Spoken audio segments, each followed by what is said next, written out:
Primal Rage, The Legend of Omar, is a new horror film about a Bigfoot legend. It's set in the Pacific Northwest of America and involves a young couple on the way home after the wife has picked up the husband from a jail sentence, and they have a car accident that causes them to get lost, come trapped in the woods. They meet up with a group of hunters who are your standard sort of redneck hillbilly hunters who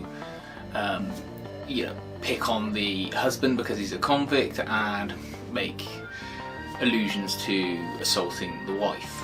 Before any of that can happen though, they get attacked by Omar, who is the Bigfoot.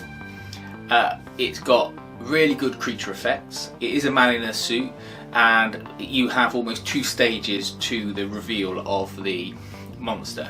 Initially it's in some camouflage where it's got a mask and sort of body armour of a type made out of bark where it blends in with trees, and that works really well and gives a reason for it to be able to stand near to people in the forest that's quite dense and not necessarily get spotted if it doesn't move.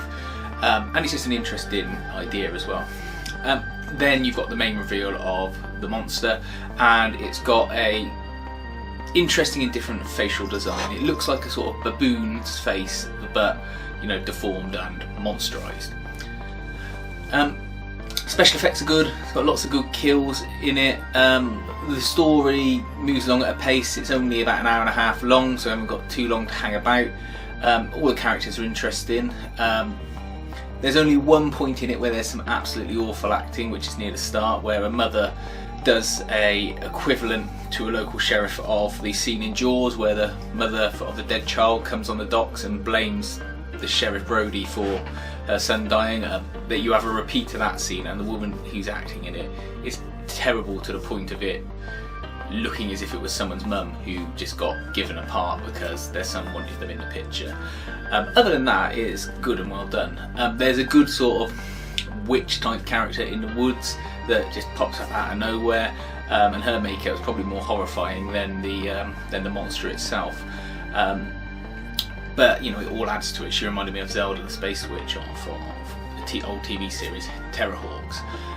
Definitely worth watching if you like monster movies or Bigfoot movies. I don't think it's better or worse than Exists, which is a really good modern Bigfoot movie from the chap who did Blair Witch, I think, the original Blair Witch.